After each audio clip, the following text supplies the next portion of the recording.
Salut tout le monde. Alors aujourd'hui je vais répondre à une question qu'on me pose souvent, soit sur YouTube ou Facebook ou encore un message privé et qui fait suite souvent donc aux vidéos que je réalise sur la morpho. J'en ai pas fait des tonnes, mais voilà. Donc une question qui revient est donc c'est la suivante. Est-ce que grâce à la morphologie, je suis capable de voir si une personne peut me vouloir du mal et peut aller jusqu'au meurtre ou au meurtre d'une autre personne? La réponse, hein, clairement, est non. Non, alors je l'ai déjà développé dans une vidéo qui traite des tueurs en série. Ici, je vais prendre des photos, je vais bien vous expliquer, hein, je vais synthétiser mon idée pour bien vous montrer qu'il ne faut absolument pas essayer, avec la morphologie, de classer les gens au sens où il y aurait les criminels d'une part et puis ceux qui ne le sont pas. Bon, déjà, il faudrait définir la notion de ce qu'est un criminel. Alors, ici, j'ai pris, pour vous donner un exemple, un tueur en série qui s'appelle Otis Toole, voilà, qui travaille en binôme avec Henri Luca pour ceux et celles qui s'intéressent au sujet.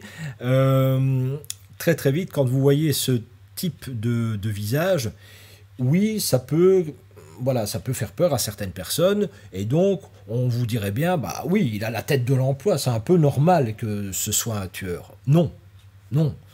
Il aurait pu faire autre chose, je veux dire, voilà, c'était pas une obligation, une obligation biologique que de répondre à sa pulsion meurtrière. Il pouvait tout à fait en faire autre chose de cette pulsion.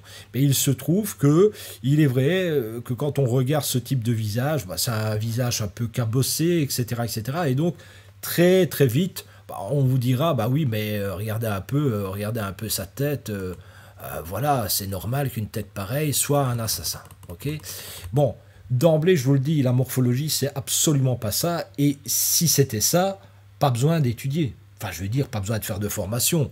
Vous voyez une tête qui vous plaît, qui vous revient, et puis vous dites, oh, ça doit être quelqu'un de sympa, et puis quelqu'un qui ne vous revient pas, vous le classez comme étant un personnage antipathique, voire criminel. Donc, ça n'a pas de sens. Ça n'a pas de sens du tout. Et donc, pour montrer cette différence entre un gars comme Otis Toole ou un autre personnage sur lequel j'ai déjà développé un peu, et c'est de lui dont je vais me servir. Voilà. Ted Bundy. Ben, Ted Bundy, c'est un des tueurs en série les plus effroyables que le monde ait connu. Bon. Ted Bundy, désolé, mais il a plutôt la tête, entre guillemets, si je devais réagir comme tout le monde, du premier de la classe. D'ailleurs, la police avait beaucoup de mal de croire que Bundy pouvait être un criminel. C'est un gars qui a quand même un diplôme en psychologie, qui avait étudié la criminologie, qui avait étudié le droit, et qui s'était rapproché de certains partis politiques, voire comment je dis, on ne va pas parler parti, mais touché aussi à la religion. En bref, c'était quelqu'un de relativement accompli à un niveau intellectuel. C'était plus un habitué des universités plus qu'autre chose. Et donc, voilà un gars dont on ne se doute pas qu'il va être un tueur en série. Vous voyez, il n'a pas le profil, il n'a pas non plus la tête. Si encore une fois, j'en suis globalement ce qu'on en dit de manière populaire. Il n'a pas la tête. Et donc, voilà bien la démonstration qu'entre un Otis Toole qui est un peu cabossé et puis de l'autre côté un Ted Bundy qui a plutôt la tête du premier de la classe, dans les deux cas, on peut être tueur. Mais c'est pas non plus une fatalité, vous comprenez, ça n'a rien à voir avec leur faciès en termes de beauté, je veux dire, ça n'a rien à voir. Bon, alors maintenant je vais répondre à la question. Est-ce que grâce à la morpho, je peux voir si quelqu'un va tuer? Non, je peux pas. Désolé de décevoir du monde. Et alors, je suis parfois étonné que certains psychologues eux-mêmes me posent la question, voire certains criminologues me posent la question. Non, on ne peut pas. On ne peut pas. Et c'est tant mieux. Après, je vais vous montrer ce qu'on peut remarquer. Mais je vais juste rappeler, s'il y a des criminologues, s'il il y a des psychologues qui m'écoutent, ou peu importe, ou ceux qui n'ont jamais touché à ça, il faut vous expliquer ceci. Dans l'histoire de la police criminelle, il y a ce monsieur qu'on appelle Lombroso. Lombroso, c'est le chef de file de l'école de criminologie italienne. Bon, ça remonte, hein. Bon, on est au début 1900, etc. Et lui, il est persuadé qu'il y a la tête, les criminels ont une tête particulière, et donc il va faire des recherches, il va mesurer des crânes, il va vraiment s'évertuer à se dire, voilà, si on est criminel, c'est parce que dans le fond, on a la tête de l'emploi. Ça vient de là, en fait, cette histoire. Bon, il se trouve que ça n'avait rien à voir. Rien à voir. Donc, tout ça, c'était de la foutaise, et donc vous aviez parfois des gens qui, malheureusement, avaient une tête qui n'était pas forcément la plus harmonieuse, okay, et qui se voyaient affublés du terme de criminel. Et c'était très grave, parce qu'à la rigueur, on aurait pu vous interpeller ou vous condamner uniquement sur base de votre tête, ce qui est une horreur. Donc, la morphologie, la psychomorphologie dynamique, ce que j'enseigne n'a rien à voir. Éloignez-vous de ça. Je me souviens en son temps, j'ai pas la photo ici, je pourrais vous la montrer un jour. Pour ceux qui connaissent Bourgoin, le criminologue, un jour, je discutais avec lui, il me disait, ben non, c'est technique de Lombroso, ça. Donc je veux pas m'associer à ça. N'importe quoi. Ça n'a rien à voir. C'est pas du tout ce qui est fait. Donc maintenant, je vais vous faire une petite démonstration de ce que l'on peut voir. Ok ? Je vulgarise, hein, les amis, hein, parce qu'encore une fois, j'insiste, la morphologie, c'est une étude qui comprend au moins 60 points dans le visage. Pour faire un bon développement morphologique, il faut au moins 1 heure pour faire un portrait plus complet. D'accord ? Et ça ne se fait pas comme ça. Mais je vous montre certains éléments. Imaginons que je croise pour la première fois ce monsieur, ok ? Il est vrai que j'aurais une tendance à faire ceci. Je me dirais, ben voilà, si je prends ce monsieur, hop, directement, je coupe, vous voyez là où je place le curseur, hein, toute la mâchoire inférieure, c'est une mâchoire plus inférieure, donc la mâchoire inférieure représente les instincts. Hein, c'est l'étage des pulsions instinctives. C'est aussi, donc, elle est en relation aussi avec la force motrice, elle est en relation avec la libido, etc., etc., etc. Mâchoire inférieure plutôt forte. Elle ne domine pas dans le visage, mais elle est plutôt forte. Okay, donc, mâchoire inférieure plutôt forte, avec un menton relativement carré. Alors ici, il a mis un peu de côté, donc la chair se plisse, mais je peux vous dire que Bundy a plutôt des angles relativement secs. Donc, il est plutôt anguleux, on voit les angles. Ce qui veut dire que cet étage-là va se vivre plutôt en force, en réactivité. Vous voyez, c'est les angles, le menton carré, etc. vont montrer beaucoup plus de vitalité, de puissance au niveau des instincts. Jusque-là, ça ne signifie pas qu'on peut être un tueur. Par contre, il est vrai que les lèvres, donc c'est la porte d'entrée, la bouche est la porte d'entrée de l'étage instinctif, les lèvres sont plutôt minces. Et qu'est-ce que ça peut donner ? Eh bien, ça peut donner, si vous voulez, une retenue concernant cet étage-là, une mauvaise gestion, si vous voulez, de la pulsion. Ce qui veut dire que sa tendance à lui, ce serait de retenir sa pulsion, et puis à un moment donné, boum, qu'elle puisse lâcher, c'est ce qu'on appelle le retour du refoulé.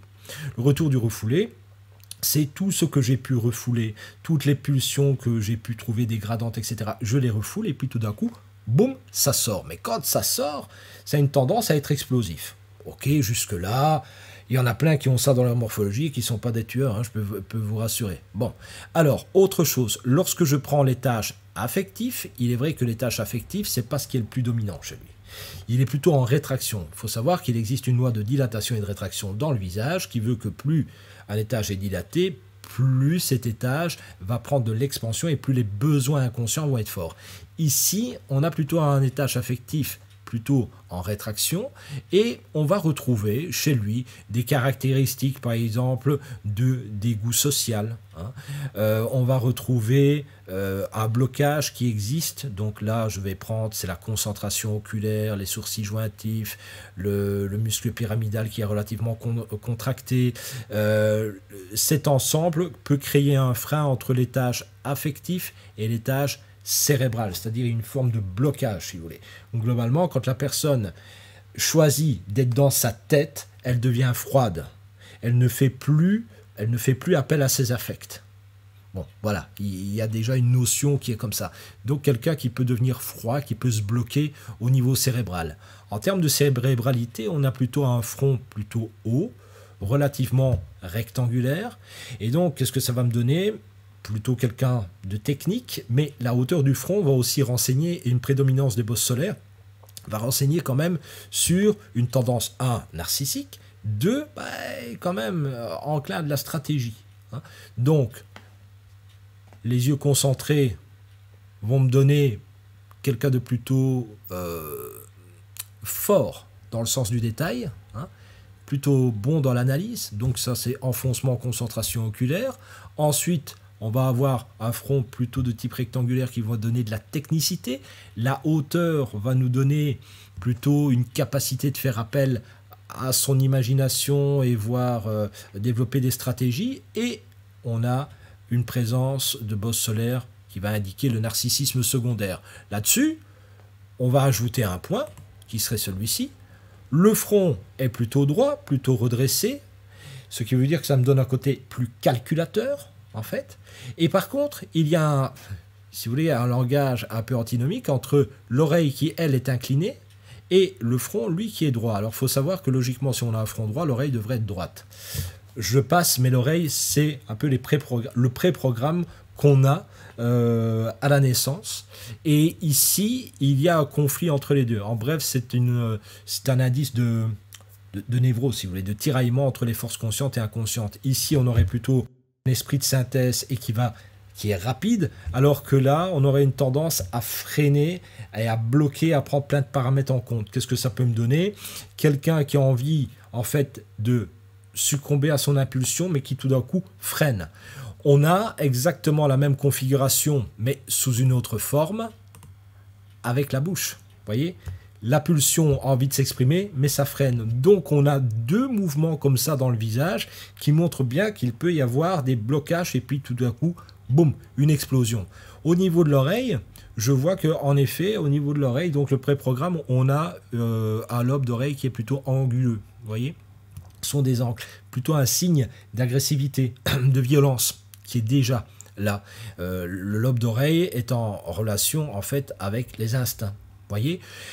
Bon, il y aura encore d'autres choses, hein, des dissymétries faciales, etc. On a plein de trucs. En bref, ce que j'essaie de vous dire, avec tout ça, je peux me dire, ok, est-ce que j'ai affaire à quelqu'un de narcissique? Oui. Quelqu'un dont la pulsion instinctive se vit plutôt sous forme de tension et puis tout d'un coup il peut exploser? Oui.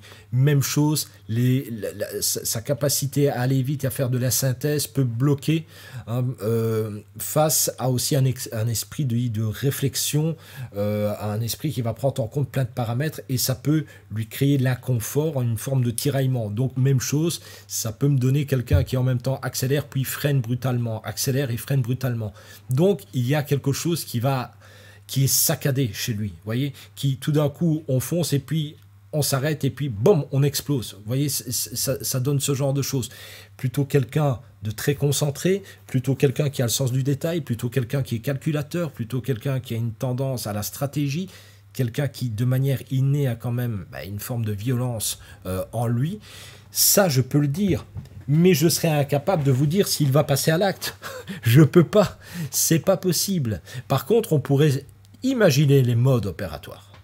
Ça, oui. Ça, on peut imaginer les modes opératoires. Ça, c'est un autre débat. Par contre, prévoir si quelqu'un va passer à l'acte, non. Pourquoi? Mais parce qu'il y a plein d'autres choses qui interviennent. Il y a, par exemple, l'éducation qui peut intervenir et qui peut freiner. Un milieu structurant peut freiner. Vous voyez, il y a plein de choses qui peuvent freiner tout ça. Donc, ou en tout cas atténuer.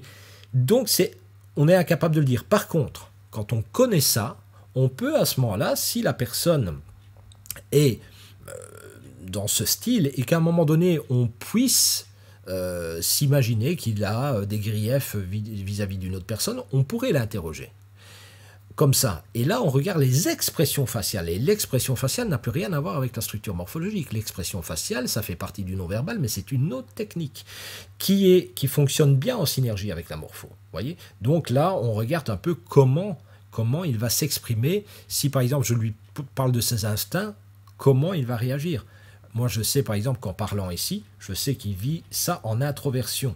Donc je m'attends à avoir certaines réactions de sa part, soit dans le visage, soit dans les gestes. Et donc là, on peut avancer. C'est un peu comme une enquête, si vous voulez, mais sans être policier. Et malgré tout, on ne pourra jamais affirmer avec certitude, cette personne va passer à l'action. Voilà. C'était donc ma réponse. J'espère que cette fois-ci, c'est clair. La morpho, c'est un super outil. On peut savoir plein de choses. Il y a plein d'applications. Mais de grâce, n'allez pas vous dire que la morpho, c'est de comparer des visages et de faire en sorte que ceux qui ont un joli minois soient des personnes qui soient vertueuses, et puis celles qui auraient un visage un peu plus cabossé seraient des meurtriers en puissance. Ça n'a pas de sens du tout. Voilà, voilà les amis, j'espère que j'ai répondu à vos questions. Voilà. Merci beaucoup. Salut à tous.